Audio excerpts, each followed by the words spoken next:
Na verdade, é uma história interessante, porque primeiro eu me formei em engenheiro, né, e comecei a trabalhar como engenheiro, mas sentia muito falta de um conhecimento administrativo, de um conhecimento da área financeira e administrativa. Já naquela época, as universidades de engenharia, naquela época, não privilegiavam essa parte administrativa e financeira.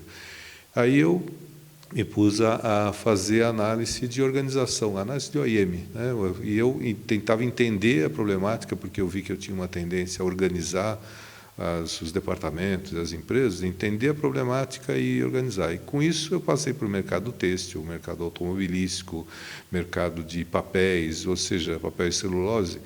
E foi interessante porque eu fui construindo involuntariamente competências transversais que independiam do ramo que eu atuava.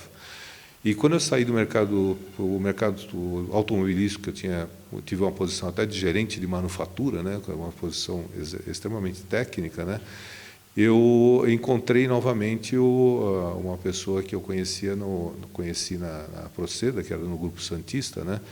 E ele falou assim, você tem muita capacidade de organização, você não quer organizar a implantação num sistema segurador, numa empresa do grupo, que é a Veracruz? Eu falei assim, eu gostaria, né? Mas nunca tinha trabalhado em seguros, né? E aí eu peguei toda aquela regulamentação, conversei com as pessoas. Naquela época eu iniciei na empresa de tecnologia do grupo. E perguntei até para uma pessoa, o nome dele era Xavier, Xavier, ele era um técnico excelente, assim, um gerente técnico de seguros da Veracruz daquela época. Perguntei a ele, escuta, como é que eu faço? Eu tenho como compromisso desenvolver uma proposta padrão de seguro. Ele falou, não, você não vai conseguir, porque aqui cada ramo tem uma linha diferente. Mas como é que eu faço para conhecer como é proposta cada ramo? Você tem que ler essa coleção. E era uma coleção assim com 40 normativas, né, em ordem cronológica, não tinha nenhum sentido de agrupamento, né. Eu falei assim, puxa vida, eu vou ler. E me pus a ler. E depois eu descobri, depois que eu cheguei à conclusão de como elaborar uma proposta única, que foi a primeira no mercado segurador, né? Hoje muita gente vê essa proposta que serve para qualquer ramo e não sabe que eu fui o criador da proposta. Então, é uma história interessante, porque foi uma evolução do mercado segurador. E depois eu fiquei sabendo que tinha uma coleção, que é a editora de manuais técnicos, que agrupa isso por ramo, né? Então, teria sido muito mais fácil, mas como ele queria mostrar a dificuldade do processo, ele acabou até valorizou meu conhecimento, porque eu tive que me desenvolver um pouco mais, ter mais desenvoltura para poder condicionar isso. Aí me pus como implantador e organizador da implantação de um sistema para Veracruz, que naquela oportunidade tirou a Veracruz de 15º lugar, ela foi para o 8º lugar no ranking das seguradoras, pela implantação desse sistema. Era o primeiro sistema integrado de operações de seguro do mercado. E a gente tinha aulas, o Rafael Ribeiro do Vale, por exemplo, me convidava para fazer palestras na Getúlio Vargas, que ele era coordenador, para mostrar a inovação que tinha nesse processo. E eu tive uma pessoa brilhante do meu lado, que era o Sérgio Lovas, uma pessoa que infelizmente faleceu, vítima de um assalto na sua casa, né? Mas era uma pessoa assim que trabalhava 10, 20 anos na frente, era um tremendo empreendedor, né? E eu era uma das poucas pessoas que conseguia trabalhar com ele, porque ele levantava a bola e eu abaixava e chutava, né? Ou seja, era um elemento que eu implementava aquilo que ele sonhava, né? E ele era uma pessoa extremamente criativa. E durante muito tempo eu fiquei, no caso, 1 ano para implementar esse sistema, e aí eu fui convidado pela Veracruz Seguradora para ser o gerente da área de sistemas. E no que eu fiquei durante 8 anos, foi uma época maravilhosa, onde conheci o Sérgio Tim, que é um emblema do mercado, e conheci um presidente, que eu perdi o contato com ele, o doutor Inocêncio, que aconteceu até um assunto interessante para os jovens, né? Porque ele montou uma força-tarefa com os gerentes, que eu participei dessa força-tarefa, porque ele queria eliminar a quantidade de papéis que existia naquela época da empresa de seguros. Eu até brinquei, porque eu trabalhei numa empresa que fabricava papel, e aí eu passei para uma empresa que utilizava papel. E ele mostrou aquelas mesas cheias de papel. Ele disse assim: gente, olha o que a gente está fazendo para essa mocidade. A gente está mostrando para eles que trabalhar é encher a mesa de papel. Se eles saírem daqui e forem para uma outra empresa e a empresa tiver mesa limpa, ele vai começar a tirar papel da gaveta e pôr em cima da mesa, porque ele aprendeu que trabalhar é isso. Veja o prejuízo que nós estamos trazendo a esses jovens. Isso motivou aquele grupo a realmente fazer o trabalho. Foi uma menção que ele deu e que motivou, passou a ser o lema do projeto. E aí foi, ao longo da minha carreira na Veracruz Seguradora, teve uma série de outros pioneirismos, né?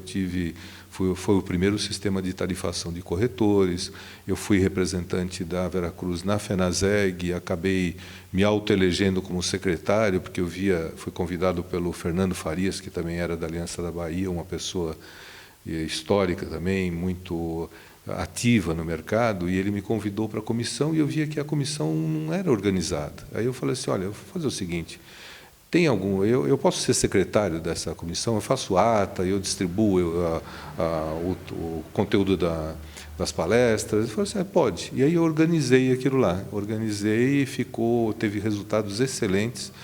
E o resultado mais relevante da comissão de informática, que eu cheguei a ser até o vice-presidente da comissão, foi o primeiro simpósio internacional de automação de seguros. Ele foi uma alavanca no mercado que saiu daquela dependência que tinha da tecnologia bancária para uma autonomia de automação dentro do mercado.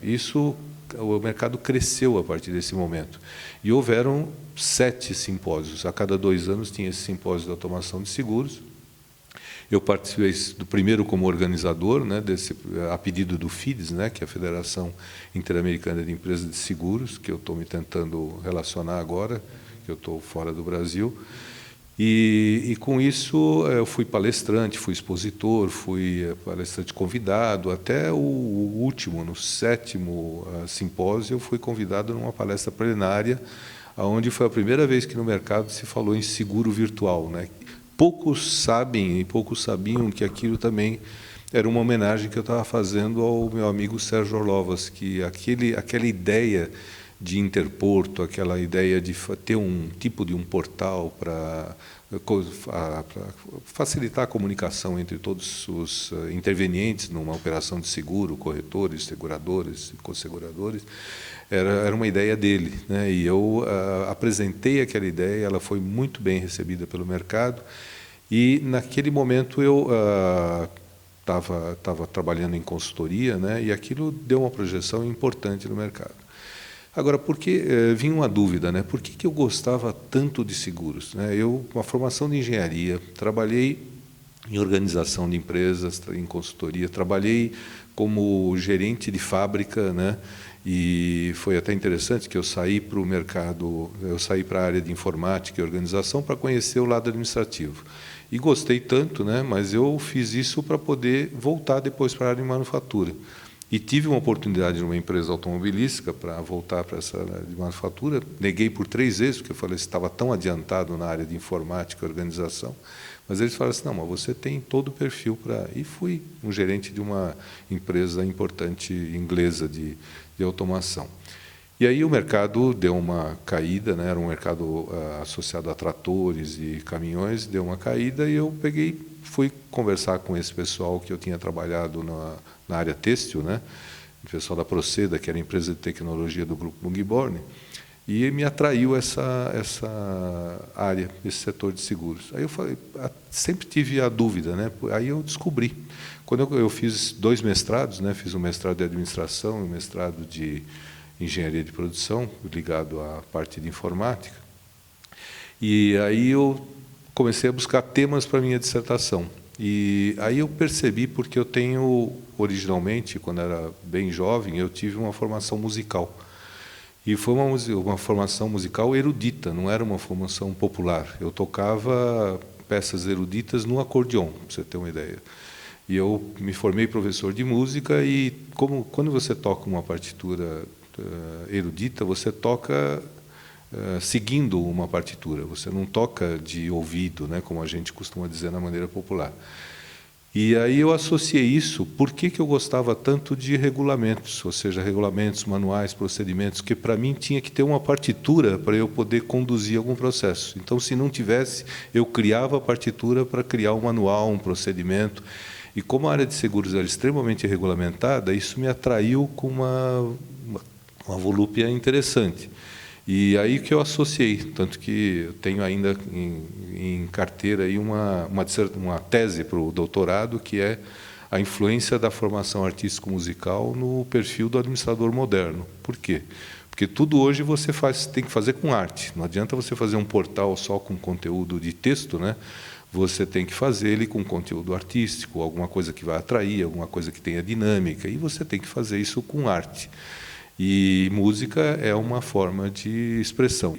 Durante toda a minha vida profissional, eu tive uma vida acadêmica. Eu trabalhei durante 30 anos na área acadêmica, em universidades importantes, como a Universidade Paulista, a Fundação Armando Álvares Penteado, a Uninove, a Fundação Santo André e outras, que eu participei de projetos. E a mais importante de todas, né, foi quando eu consegui juntar minha formação acadêmica com a formação em seguros, que foi quando eu fui convidado pela Funenseg, a Escola Nacional de Seguros, a montar a Faculdade de Administração aqui de São Paulo. Eles já tinham em funcionamento a Faculdade do Rio de Janeiro, e aí eu fui contratado como coordenador da escola, em paralelo com as consultorias que eu fazia normalmente. E, com isso, o projeto foi aprovado e com louvor aqui em São Paulo. Então, fui um dos iniciadores também do curso de administração com ênfase em seguros e previdência aqui de São Paulo.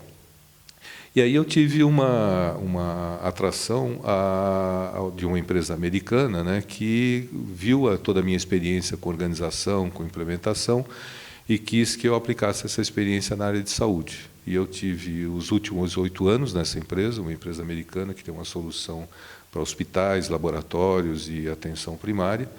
Desenvolvi vários projetos aqui no Brasil e fui convidado para iniciar a operação do Chile. Isso foram por 2 oportunidades, no ano de 2009 e 2010.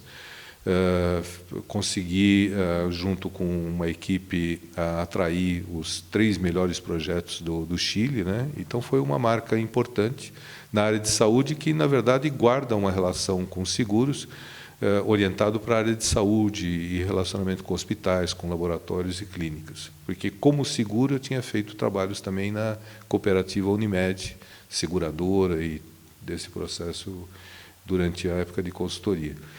E nessa empresa eu tive uma evolução muito grande, né? Eu comecei como gerente de projeto, fui a diretor de programa, são vários projetos, e cheguei a diretor de serviços profissionais. Fui a Emirados Árabes, eu tive 1 ano nos Emirados, também implementei em Dubai, na Arábia Saudita, hospitais importantes, um da Força de Segurança Nacional da Arábia Saudita e um outro de uma universidade muito importante. Ganhei um projeto extremamente relevante de uma universidade de mulheres, 10 mil mulheres, que estava se nascendo, e só para ter uma ideia, no campus da universidade tinha uma estação privada, uma linha privada do metrô com 3 estações só para movimentar os estudantes dentro da universidade. O projeto era para 10 mil mulheres, né? Naquele momento já tinha 2.500 mulheres, né? É um projeto porque a Arábia Saudita e os Emirados Árabes sempre tem aquela separação, segregação de mulheres, homens, tem aquelas vestimentas, tudo. E foi para mim foi uma experiência impressionante. Eu melhorei a minha fluência no inglês e melhorei com um trabalho, engordei meu currículo aí com um trabalho de experiência internacional, até o momento que me convidaram para voltar para o Chile, né, que os projetos estavam precisando da minha presença no Chile, e eu encerrei aí as atividades com essa empresa no mês de fevereiro.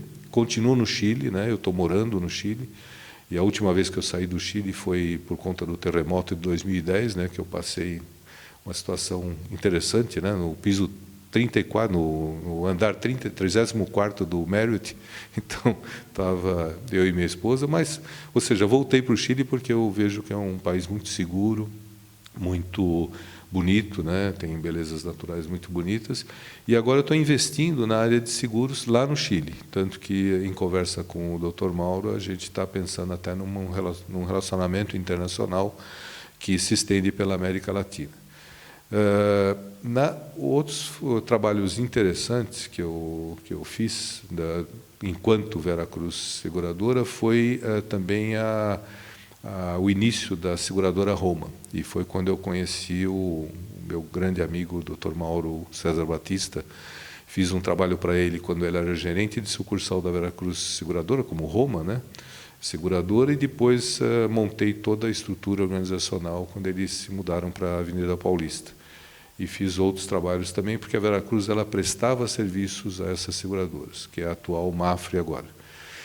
E o trabalho, eu acho que foi bom durante esses 8 anos, e eu fui convidado novamente pela Proceda, que era a empresa de tecnologia, para desenvolver uma segunda versão daquele sistema original, já dentro de uma tecnologia mais moderna e bem avançada. E eu fui o gerente de produto, responsável pelo produto e pelo desenvolvimento dessa aplicação.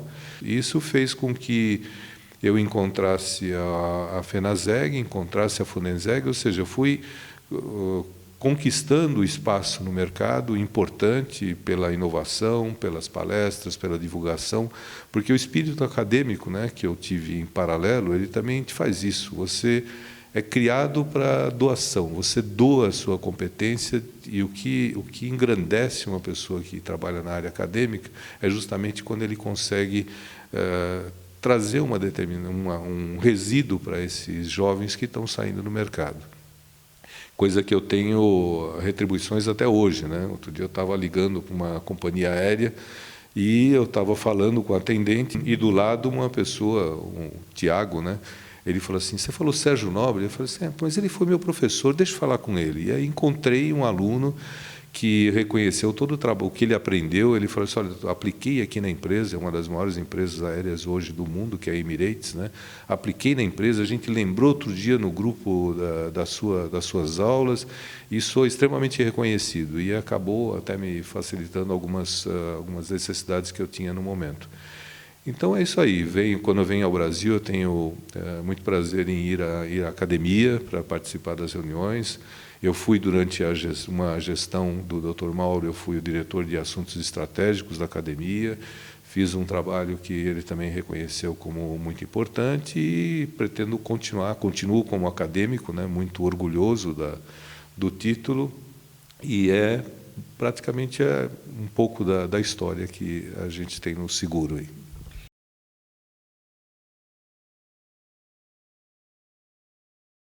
Eu vejo que está na hora de outro grande salto, né?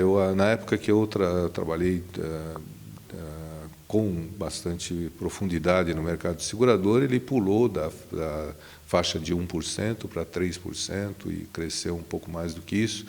Mas ele, comparado com os outros mercados, ele se compara, por exemplo, o Chile, ele tem 4,5%, quase 5% do PIB como seguros, né? Então é um processo avançado, tem um resseguro um pouco mais aberto, e comparado com outras economias de grandes potências, ele também está muito abaixo, né? Então tem uma série de iniciativas. Eu acho que as próprias instituições do mercado segurador apresentam projetos importantes, relevantes, mas falta um pouco mais de empenho para que isso se junte, né? Porque tem iniciativas isoladas, a iniciativa dos corretores, a iniciativa das seguradoras, a iniciativa das prestadoras de serviços, a iniciativa das empresas de tecnologia, mas em determinados momentos você vê que é um mercado que é o único mercado em que os concorrentes se comunicam, né, para poder administrar um risco, né, acima de determinadas quantias, né?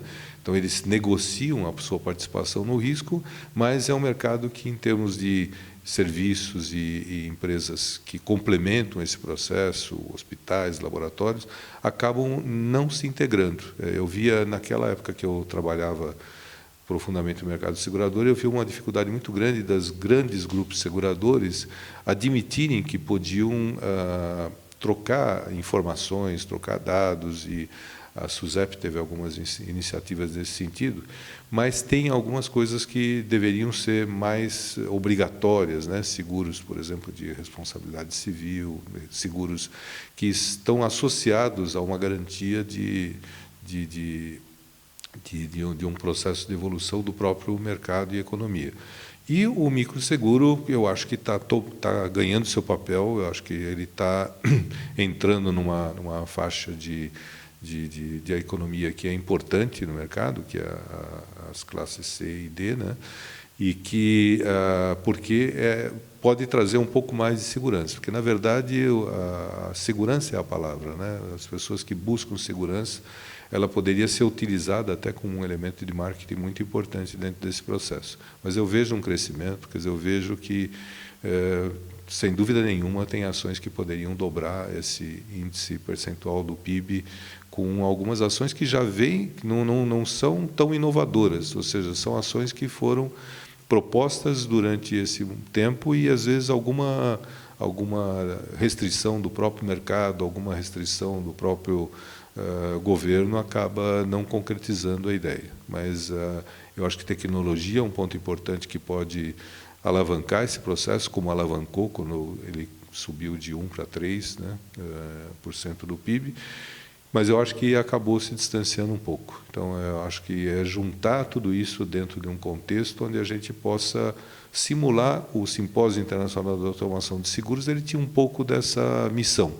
Só que, a partir de um determinado momento, ele começou a repetir as tecnologias. Então, ele não incentivou as empresas de tecnologia a uma inovação para colocar à disposição no mercado algo que pudesse dar mais dinâmica, dar mais resultado e dar uma prevenção à fraude, por exemplo, que é um tema extremamente importante. Eu diria que é o primeiro, é o prioritário, né? E tem várias tecnologias que podem fazer com que isso se minimize. Então, é a questão de implantar e levar para frente, deixar atividades que não são core da empresa, terceirizar. Tem empresas de serviços extremamente competentes para fazer esse trabalho. Então, é saber separar o joio do trigo. Mas eu vejo muitas oportunidades, até comparado com mercados internacionais, que é o que eu estou começando a conhecer.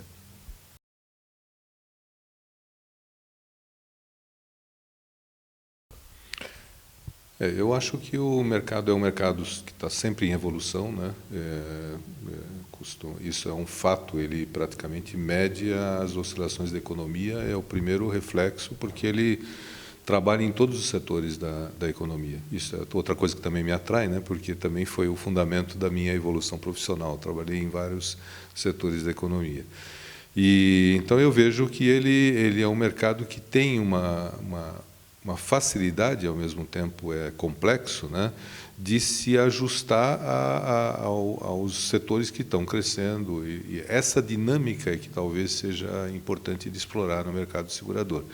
Porque à medida que ele trabalha com todos os setores, e como existe, é como um mercado de ações, né? Você tem que estar sempre de olho e estar aplicando naquele que te agrega mais valor. E não deixar os anteriores, mas você tem que ter sempre alguma coisa que complemente ou que, pelo menos, compense, né, as perdas de algum ramo com outros ramos. E ter um pouco da visão das empresas de tecnologia, né? Quando é que uma empresa de tecnologia ela é crescente, ela é lucrativa? Quando ela tem uma receita recorrente. Ou seja, o importante não é você só ter seguros novos, mas é você manter os seguros antigos. E eu tive uma fase, agora acho que o mercado está bem mais esperto nesse sentido, mas onde só se pensava em conquistar novos segurados e não se dava a menor atenção ao segurado fiel, aquele que realmente mantinha a sua fidelidade com uma seguradora. Então, hoje continua uma concorrência. Você tem um segurado que todo ano ele está buscando aquilo que melhor lhe convém, né? E até porque as empresas também são criativas e cada uma traz a sua inovação ao mercado para poder conquistar novos clientes. Mas eu acho que o investimento na fidelização ele é um tema importante para o mercado e ele é o que pode fazer o mercado crescer, porque na medida que você está trocando está conquistando sempre produtos novos, você sempre está tirando de uma seguradora e colocando numa outra, e poucos novos são realmente novos no mercado. Então, eu acho que esse seria uma recomendação, né, às seguradoras realmente investir na fidelidade do cliente, que era algo que acontecia no passado e que eu vejo que hoje é um pouco mais competitivo, o que é saudável para o mercado, mas, em contrapartida, é onde eu vejo um espaço de buscar uma receita recorrente mais atrativa aí para o segurado que se mantém. Até porque o seguro do Brasil, se pensar no seguro de automóvel, ele é o inverso do mercado americano, por exemplo. Você entra, se você tem sinistro, o teu seguro vai aumentando. Aqui no Brasil, você entra com uma taxa, um prêmio alto, se você não tem sinistro, o seguro vai abaixando. Quem sabe seja uma oportunidade aí de explorar esse tipo de inovação para poder conquistar novos segurados e, ao mesmo tempo, manter aqueles que mantêm ou seja, tem um pouco mais de cuidado, tem um pouco mais ou seja, não são pessoas com sinistralidade muito alta e que normalmente tomam um cuidado seja de segurança, ou seja, nos seus bens materiais, para evitar que ocorra um seguro, um sinistro, né? Na verdade, ninguém quer um sinistro, né? Não é uma rentabilidade. E, por outro lado, investir também muito na prevenção à fraude. Eu entendo que é o ponto número 1, né, de aumento da lucratividade das empresas, é investir usando alta tecnologia em sistemas de prevenção à fraude, que é uma alavanca importante aí para a lucratividade, porque a fraude sempre é uma coisa que você mede pelo que você conhece, mas o que você não conhece normalmente é de 3 a 5 vezes maior do que aquilo que você conhece.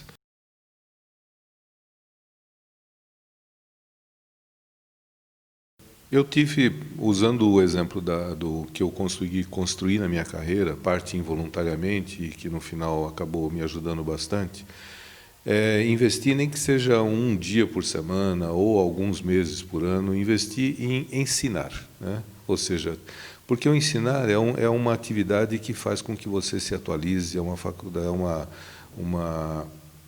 uma opção que você tem de transmitir a sua experiência e muito mais, às vezes até aprender do que ensinar, porque você, na medida que você forma grupos de discussão, na medida que você media esse processo, você está também se auto-treinando para poder participar de palestras importantes do mercado, onde você tem uma projeção maior, você está se preparando para poder... você está sempre atualizado, você está sempre se preparando para inovações, né? Então, esse é um conselho, sempre ter uma atividade paralela que seja ou no mercado ou na área acadêmica, e que é um pouco mais restritiva, você tem que ter. Eu, por exemplo, fiz os mestrados justamente para poder me consolidar na área acadêmica e acabei ocupando até cargos importantes de coordenador de cursos de pós-graduação das universidades, responsável por projetos de educação. Eu avancei até demais, mas eu acho que uma atividade paralela, que foi do meu início de carreira acadêmica, que seja um dia por semana, que seja um curso de 4 semanas, que você expressa a tua experiência, usa aquilo que você está praticando e, sem dúvida nenhuma, você vai crescer, você vai aprender e você vai se expor no mercado. Eu costumava dizer para jovens, né, que a maior fonte de emprego, né, para aumentar a sua empregabilidade, é fazer um curso de pós-graduação. Como eu era responsável pelo curso de pós-graduação e também de graduação, os meus alunos de graduação me cobravam: escuta, por que você não faz propaganda dos cursos de graduação, pós-graduação que você dá aqui na graduação? Eu falei: porque vocês não estão preparados para poder... Então, normalmente é um ambiente de pós-graduação, um ambiente de executivos, é um ambiente de pessoas que lideram dentro da empresa. São oportunidades que você tem durante um ano e meio que você está fazendo uma pós-graduação. Você está participando de grupos e você está ampliando a sua rede de contato, não com pessoas que você só encontrou num café, num almoço, mas com pessoas que você desenvolveu trabalhos acadêmicos e que sabem qual é o valor que você pode aportar numa empresa. E vão lembrar de você no momento que precisarem de alguma pessoa com aquele perfil. Então, isso é uma recomendação que eu daria aos jovens. Tem, em paralelo, uma atividade de treinamento ou acadêmica e cursar cursos de pós-graduação, não para usar no futuro, mas cursos de pós-graduação que tragam para ele uma especialização que ele precisa no momento. Porque pós-graduação é uma coisa que você tem que aprender hoje e usar amanhã. Você não consegue guardar, como ele é muito especializado, você não consegue guardar para utilizar daqui 5 anos. Então, essa seria uma recomendação que eu daria aos jovens executivos.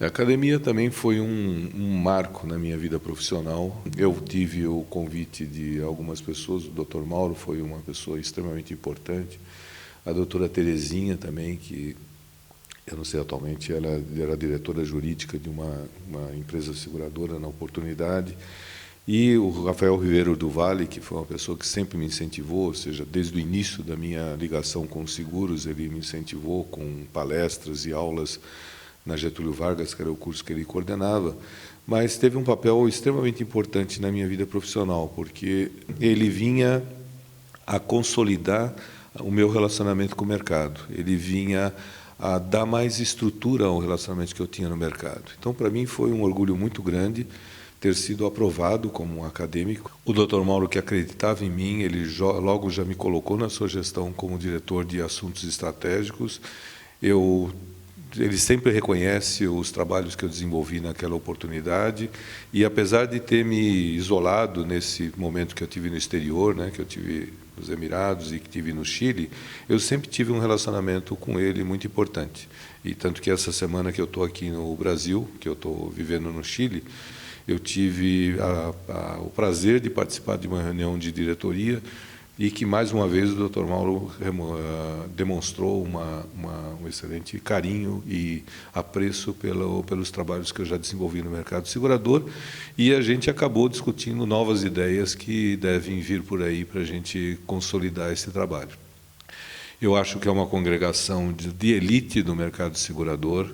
Ela tem uma produção importante, mas eu acho que ela deve e precisa e pode ampliar muito o seu acervo, né, da área de seguros, porque tem muitas pessoas que têm. E, às vezes, a pessoa fica pensando em que participar da academia é só escrever um artigo. Não, não é.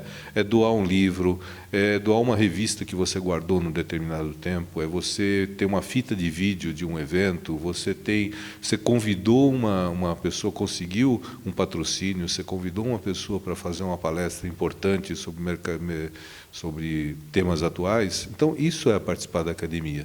Às vezes, a pessoa fica muito presa a escrever um artigo e, às vezes, nem sempre a pessoa está inspirada para escrever um artigo, né? Qualquer elemento que ele possa agregar à academia vai ser um elemento importante para poder coordenar uma atividade, preservar a história do seguro, lembrar de eventos importantes que o mercado segurador, que me atraiu bastante, sempre teve eventos assim muito importantes a nível nacional.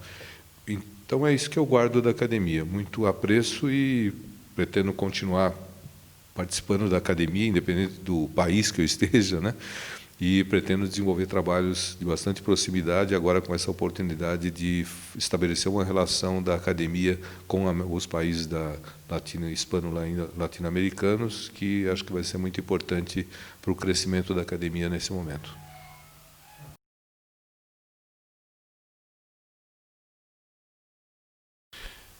Eu considero que o mercado de seguros é um mercado ainda em evolução, né, que tem muito para inovar, muito para integrar, né, os seus parceiros, e vejo como um caminho importante a integração da universidade com as empresas, né. Hoje as empresas investem um grande volume de dinheiro treinando os seus funcionários ou treinando os seus clientes, parceiros e tudo mais, criando universidades, né? Hoje é muito comum a empresa criar uma universidade, e as universidades, por sua vez, tentando simular um ambiente empresarial dentro delas, né? Então, se as duas se juntarem, elas poderiam economizar um investimento importante, né? Ambas, né? Porque aí ele poderia usar o ambiente da universidade e a universidade usar o ambiente da empresa e alinhando currículos e alinhando coisas que são mais importantes para o mercado, que é muito comum acontecer em países, né, de você ter um aumento do desemprego e, ao mesmo tempo, você ter um